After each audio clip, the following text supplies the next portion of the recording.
اعوذ باللہ من الشیطان الرجیم بسم اللہ الرحمن الرحیم۔ السلام علیکم دوستو ہر ذی شعور انسان کے ذہن میں یہ سوال ضرور پیدا ہوتا ہے کہ زمین گول ہے یا چپٹی، فلیٹ ہے یا کرو۔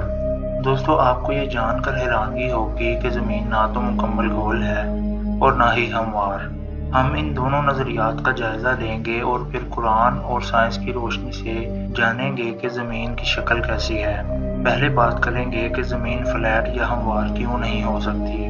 دوستو فلیٹ ارتھ یا ہموار زمین کی صورت میں زمین کا جو حصہ اس کی کور یعنی مرکز سے جتنا دور ہوتا وہاں گریوٹی اتنی ہی کم ہوتی، اور جو حصہ مرکز یا کور کے جتنا قریب ہوتا گریوٹی اتنی ہی زیادہ۔ مطلب ہموار زمین کے بالکل درمیانی حصے یا مڈ پوائنٹ پر گریوٹی اتنی زیادہ ہوتی کہ ہر چیز اس کی طرف کھینچی چلی جاتی، اور آپ پیدل ہموار زمین کے کنارے پر نہیں چل سکتے تھے۔ آپ کو اس کے کنارے پر پہنچنے کے لیے راکٹ کی ضرورت پڑ جاتی۔ کناروں پر موجود پانی اور درخت سب کچھ اڑ کر سینٹر میں آ جاتا اور زندگی ناممکن ہو جاتی۔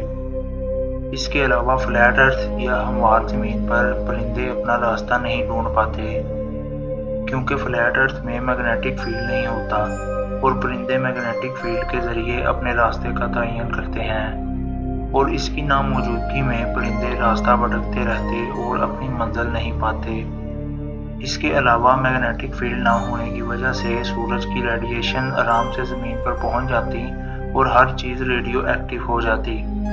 یاد رہے کہ جاپان میں ہیروشیما اور ناگاساکی میں ابھی بھی کئی بچے معذور پیدا ہوتے ہیں، کیونکہ وہاں ریڈیو ایکٹیویٹی کا اثر ابھی بھی موجود ہے، اور ریڈیو ایکٹیویٹی کی وجہ سے زمین پر جانور اور پودے 1 یا 2 سال میں مر جاتے، اور انسانوں کے کھانے کو کچھ نہیں بچتا۔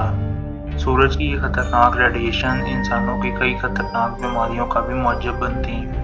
اس کے علاوہ خلا میں موجود پتھر زمین پر برستے رہتے۔ آپ سمجھ تو گئے ہوں گے کہ میگنیٹک فیلڈ کی کیا اہمیت ہے۔ دوستو زمین کی سرکولر روٹیشن یعنی زمین کا چاروں طرف گھومنے کی وجہ سے زمین پر الگ الگ موسم ہوتے ہیں۔ اگر زمین ہموار ہوتی تو موسم تبدیل نہیں ہوتے، لہٰذا اس صورت میں زمین پر ہمیشہ ایک ہی موسم رہتا۔ فلیٹ ارتھ کی صورت میں اس کے ہموار ہونے کی وجہ سے اس کی گریوٹی اسٹیبل نہیں رہے گی، یعنی ہر وقت بدلتی رہے گی، اور سورج اپنی بہت زیادہ گریوٹی کی وجہ سے زمین کو اپنے اندر کھینچ لیتا اور زمین اس کے ساتھ کریش کر جاتی اور تباہ ہو جاتی۔ اب آتے ہیں زمین کے بالکل گول ہونے کی طرف۔ دوستو اگر ہماری زمین بالکل گیند کی طرح گول ہوتی تو اس کی گریوٹی ہر جگہ جانے پر برابر ہوتی، لیکن جیسے جیسے ہم اونچائی والی جگہ پر جاتے ہیں ویسے ویسے گریوٹی میں فرق آتا جاتا ہے، جس سے یہ ثابت ہوتا ہے کہ ہماری زمین بالکل گول نہیں۔ پھر یہ سوال اٹھتا ہے کہ اگر ہماری زمین گول نہیں، ہموار نہیں، تو پھر کیسی ہے ہماری زمین کی شکل؟ آئیے جانتے ہیں زمین کی شکل کے متعلق سائنس کے ان نظریات کو، جنہیں قرآن پاک نے 1400 سال قبل خوبصورت انداز میں بیان فرمایا۔ دوستو ابتدائی زمانے میں لوگوں کا خیال تھا کہ زمین چپٹی ہے۔ کئی صدیوں تک لوگ صرف اسکوپ سے دور دراز کا سفر نہیں کرتے تھے کہ کہیں زمین کے کناروں سے گر نہ جائیں۔ سر فرانسس ڈریک وہ پہلا شخص تھا جس نے 1577 میں زمین کے گرد سمندری سفر مکمل کر کے ثابت کیا کہ زمین گول ہے۔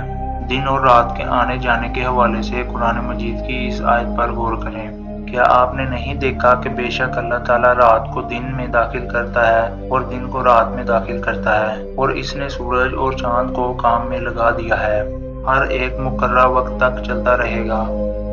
ایک دوسرے میں داخل ہونے سے یہاں مراد یہ ہے کہ رات کی آہستہ آہستہ مگر ایک تدریج سے دن میں اور دن کی رات میں تبدیلی اسی وقت ممکن ہے جب زمین کروی شکل کی ہو۔ اگر زمین چپٹی ہوتی تو رات اچانک دن میں اور دن اچانک رات میں تبدیل ہو جاتا۔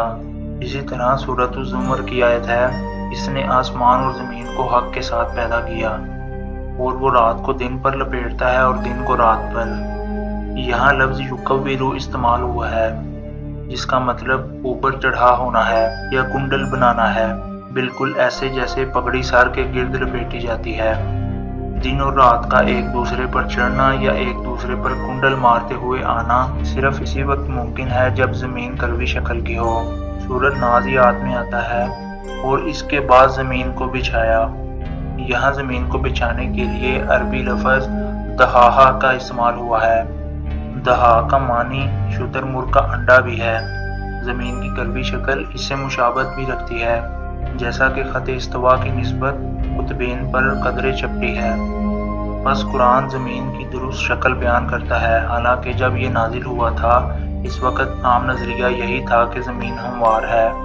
دوستو، وکی آن لائن ڈکشنری پر بھی ان الفاظ دہا اور دہیہ کے معنی دیکھے جا سکتے ہیں، جبکہ سائنسدان زمین کی شکل کو اوبلیٹ سفیرائڈ کی طرح کا قرار دیتے ہیں، یعنی ایسی چیز جو قطبین پر شلجم کی طرح چپٹی ہو۔ علاوہ ازیں یہ بھی حقیقت ہے کہ مسلمان شروع سے ہی زمین کے کروی ہونے پر یقین رکھتے تھے۔ اس کا ثبوت ماہر جغرافیہ دان محمد الادریسی کا وہ پہلا عالمی نقشہ ہے جو اس نے 1154 میں بنایا تھا۔ اس میں زمین کے جنوبی حصے کو اوپر کی جانب دکھایا گیا تھا۔ چنانچہ قرآن مجید زمین کی شکل کے متعلق وہی اطلاعات فراہم کرتا ہے جو آج سائنس نے ہمیں بتائی ہیں، جبکہ قرآن کے نزول کے وقت یہ خیال کیا جاتا تھا کہ زمین چوڑی ہے اور فلیٹ ہے۔ روسی تحقیق کے مطابق دنیا کی کوئی شکل نہیں، بلکہ یہ ایک بنا شکل کا سیارہ ہے۔ ان کے مطابق اس کی اصل شکل کیا ہے، ملاحظہ کریں۔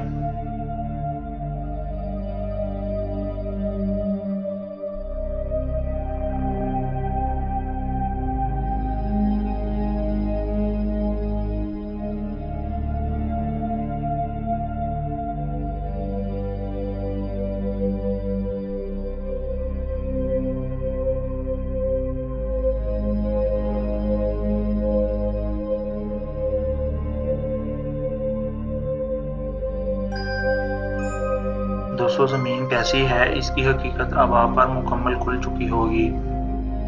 اگر آپ کو آج کی کاوش پسند آئی تو لائک کیجئے، شیئر کیجئے اور چینل کو ضرور سبسکرائب کیجئے۔ اللہ نگہبان۔